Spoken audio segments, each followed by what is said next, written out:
Matthew. Welcome to the stream. First time DM, any simple tips on incorporating PC written backstories into stories without it being overly obvious and easy? Well, overly obvious and easy is probably going to be to taste, or a judgment call that I could end up on one side or the other depending on what you prefer. But let's think about it. I think that one of my favorite ways to use PC backstories is to find ways to cross two backstories into one another. So I'll use an example. In one of my parties right now, there is an ex-soldier half-orc named Grumbach and a rogue tabaxi named Jax.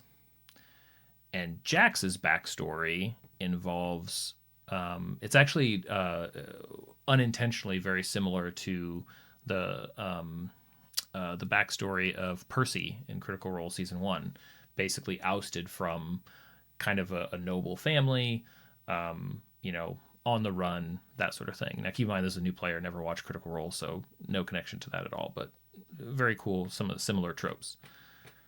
And the ex-soldier had basically a fairly open backstory of like, this is the kind of stuff that they experienced. But obviously they didn't know the politics of the world, so they sort of left it in my hands. So I took those two things and said, okay, well, the same family that ousted the rogues, Jax's noble family, and sort of stole their land in a coup, was also involved in sort of the last big struggle between these two regions at a stronghold between this kind of evil noble family that crossed the rogues family and the king. And so Grumbach, the half-orc, was a soldier fighting for the king and was involved in sort of what turned into sort of a stalemate with some hostages, and this evil noble family did some terrible things, but because of the truce that was being made, the king said, we walk away. Nothing here. Basically anything that they did is now actually under my purview. It's okay. And so this is part of like what led to Grumbach, the soldier, walking away from that life. So when that name popped up in the game in a couple of different places, it actually resonated with two players at once. One, because those are the people that took my family's land, and one because those are the monsters that we were fighting right before the truce was made.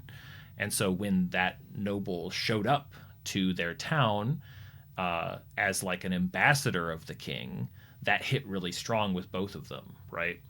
I also, by the way, what I just described about the things that they experienced and the details of those backstory moments, like fighting at a stronghold, that was part of the prologue session with that soldier before the game even started. So that's another way that I can sort of layer in and build upon their backstory and sort of plant these seeds to use later. So that's one of the reasons I like doing those crossovers, because I really like subtle references. I like to drop a name, or I like to mention a region, or make a reference to something maybe, or have an NPC ask a question about something. And if I cross these backstories, so the more players that have connected backstories with these names and places and ideas, the higher the likelihood that they're going to catch on. And it also folds in, there's multiple layers of revelation, right? There's one where they go, that's a name I know. And like, that's fine. But then there's another where they go, oh, this name I know, or this thing from my backstory is now impacting the game. And then as soon as they are, speaking up about it and bringing that news to the group, it turns out somebody's like, yeah, this is affecting me as well. And now it's like, oh, now it's a new dynamic. It's like a third level revelation. And now, especially if it's a shared hatred, like both of these players have bad blood with this backstory character. Now these two characters, which actually not by my design, these two characters had been sort of antagonistic towards one another in the game. This actually gave them something to unite on and sort of find some common ground, which was neat.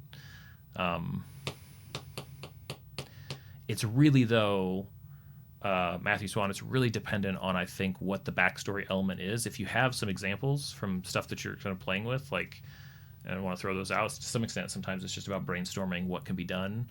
It's hard to give general. I haven't really thought about like general guidance on that, even though I think that would be interesting to think more about. I'd probably have to like take all of my background call out crossover stuff and lay it all out on a table and go, what are the themes here, right? Which is, I think, would be a neat thing to do. I'll have to do that.